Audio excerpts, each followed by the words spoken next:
What's up, everybody? God bless, man. Welcome to my YouTube channel. And today I have my second bass review. And I kind of just wanted to talk about this pickup that I have. I actually bought this bass a couple months ago, like sometime in February. So I'm just talking about it now because I kind of just want to have a feeling of the instrument itself and played it in enough time to actually know what I'm speaking about. So it took me a couple months to really make this video. So my latest pickup is this 2015 Squier Classic Vibe 60s Jazz. And this bass is crafted in China, okay? Beautiful looking bass. It did not come in this condition. It was very dirty. The only thing that I did differently was that I changed the pick guard. So I put this pick guard because it came with a white pick guard. Excuse my cats, man, they're going crazy. But I went with this pick guard instead. And there is a like rare Fender that is like this same exact color. So it's pretty cool.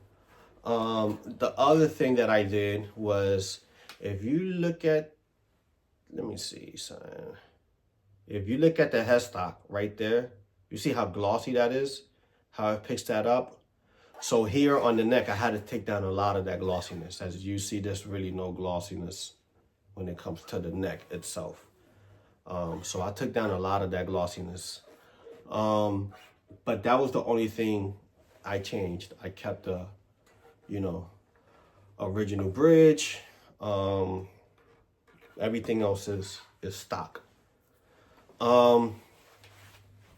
So before I bought this bass, I was trying to figure out what did it feel like to own or not to own, but what does a crafted in China or made in Japan Squier felt like?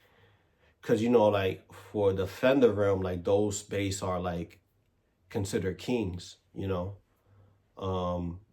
though the American made ones are made just as well as those ones that are made in Japan. So I go to my mother-in-law's house, and there was a guitar center that's not too far from it. And when I went inside there, I saw this bass. And I was like, wow, man, this is nice. I'm going to be honest, I wasn't a fan of the color. Like for the first, and I know that that's odd, right? Because when you're picking out a bass, you're picking out a bass because, part of it is because of the color. But with me, what kind of just solidified it was just like the feeling, how it sounded coming out through the amp that I was playing in. These did have flat wounds, and I changed them to round wounds. These strings are Alexas, and they sound really great. I actually have two videos that I'm gonna play for you real quick, just for you to see or hear what they sound like. Please have some headphones on for that. You could just listen to it. The first video, it was actually a friend of mine. He was the one who set this bass up for me. And then the second video is actually me playing out one of the churches that I was helping out for that day.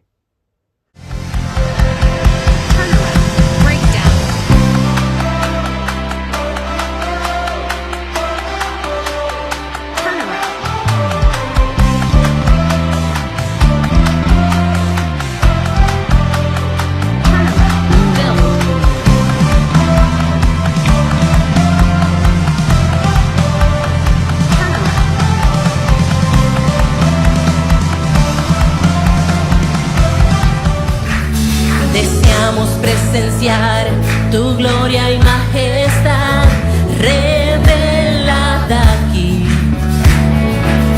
Por ti estamos aquí, por ti estamos cantando. Ábrenos los cielos, queremos verte, abre las So I hope that you enjoyed that video. And yeah, man, this space is amazing. The MSRP on this was 3 and some change. I think it was like 350 around there. And yeah, now let's talk about the only con when it comes to owning a Squier. Because Squier to me are very well-made bases. Let's just take what's available to the public, right? The made in Indonesia. I think that those, those really come solid build. Yeah, you do have some of those batches. Like you just have to like sit down and try them out.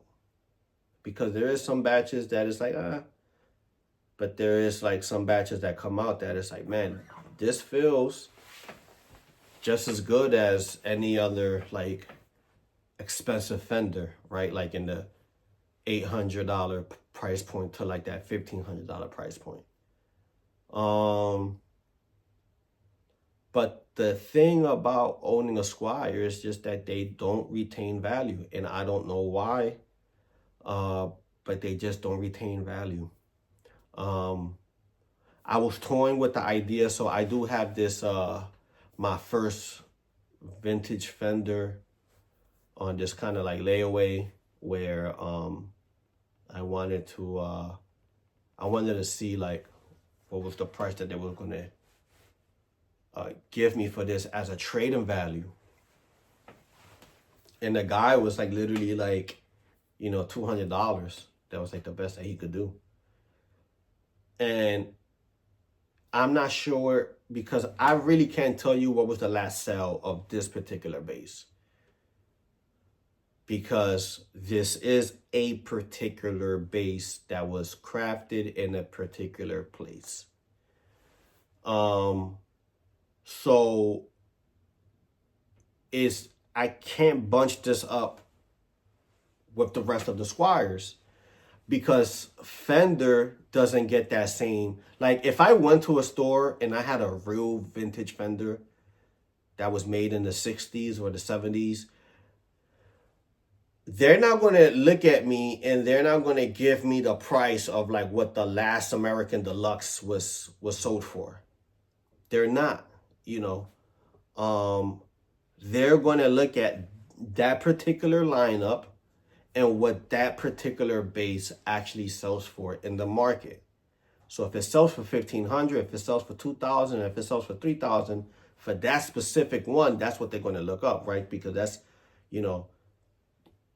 thanks God for the serial number, right? So you could kind of, but like with Squier, I kind of feel like the information is just not as wide as it is with the Fender basses. So you could have the rarest of the rarest, but they're only going to give you as much as what the naked eye can see, if that makes any sense. If I'm wrong, please educate me and please write it down on the comment section and let me know what your disagreement is. One of the things that I could say about Squiers is, because one of the things that people complain about when it comes to Fender is like the quality control. And I really don't see too much quality, if not any quality control on a lot of these Squiers. But again, they just don't hold value. Now the same could be for a lot of other basses, but I kind of think like they don't sell, because everybody has to make money, right? Everybody has to make money, but they're not going to give you like $100 or $200. It's just like crazy. If you own a Squier, it's like kind of like prepare to keep it for life, unless if you don't care about the money at this point and you just want to get rid of it, or you want to trade it for something else, then that's fine. But they just don't retain value. And that's the only con that I see when it comes to owning a Squier. Now, I want to speak about the brand itself and what I see that they lack. When I think about affordability, with these bases, the lineup that I think about is Squier, Sire, and Stingray. Right? Now, I'm going to take out Stingray out of the equation because we all know what a Stingray is going to look like, right? They really don't, a Stingray is going to be a Stingray. So I'm gonna just take the Stingray out of the equation.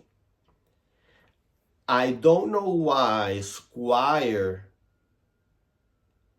is not at the highest level as Sire.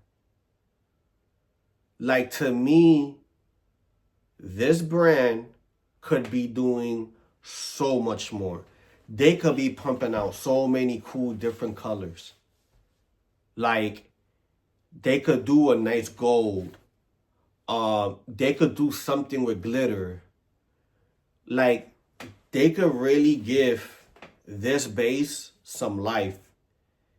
And for whatever reason, they don't. The only thing that I could think of new when it comes to Squier is the Antigua color that music store from Chicago is doing. And that's like specific to them, but why not making it a little bit more wide? Because I see that Fender is doing that Antigua look for the Telecasters. So it's like, bro, like, why not? And my theory with that is that maybe next year we're going to get an Antigua Fender, the same way how they're doing like with the Telecasters. But yeah, it's just kind of crazy how when you think about Squier and when you look at the two competitions, but when you look at Sire specifically, Sire overshadows the Squier bases. Like, they really do with their, part of the reasons why I don't like Sire is because they just make expensive bases that people want and be like the everyday Joe can't afford, and they just make a cheap version of it. So that doesn't mean that that brand is amazing. It's just that they just copycat. Like, look at the whole look at NAMM 2025. They made those like fake Stingrays almost using the same colorways as what they did last year with the glitter and everything else. So now with Squier, you're going to get a P bass or you're going to get a jazz bass. So I'm not saying to step out of the models that you're known for, but man, let's do some freaky colors, man. Like, let's try to get somebody over on board that you could sponsor or that you want to make a collab the same way how Joe Dart did with Music Man. And you know what was the coolest thing about that Joe Dart is that he not only did it for Music Man, he also did it for Stingray. So he touched on both. But a lot of these people that hop on the Fender, they don't have that same mindset. Like, like that Tiger Blue jazz bass. Why not make something similar? I'm not saying the same exact one, but why not make something similar for the Squier? And it's, it's a head scratcher. You see kind of like some of the things that came out this year from Fender is that now they're doing a bass that is $599 that is made in the same place where a Squier is made at, which is Indonesia. That makes no sense. That's like the ultimate crash out. I'm not, I'm like, are you trying to like cut this? Because I read a long article like speaking about Squier, and one of the interesting things that I read about Squier was that it was a company that was on its own already, but that it was acquired by Fender. And that's an interesting take, right? Because they probably could have did the same thing like with Greco, let's just say. But there must have been something about Sire, I guess because it was made somewhere else where their bases weren't made in, that it was just a little bit more easier to say, okay, we're going, it's better to acquire this because we don't have to fight with the same manufacturer. That's the only thing that could probably come in mind. Again, if I'm wrong in any of this, please feel free to comment down the bottom. But I just don't understand why you get what you get with Squier. You know, they should be up there with Sire. You know, they should make some nice colors. Any musicians that you team up with, have them do two batches. Have them do a batch for Fender, and have them do a batch for Squier. But I kind of feel like this brand is just, you know, it gets pushed back. Like, you know, we're gonna leave this here. Like, that don't even matter. Let's work on the Fender. So I hope, man, that you enjoyed this review. I hope you like this video. Let me know what you think about the bass. And comment down below and let me know what it is that you think about with in regards to any of the comments that I made. Till next time, God bless and peace out.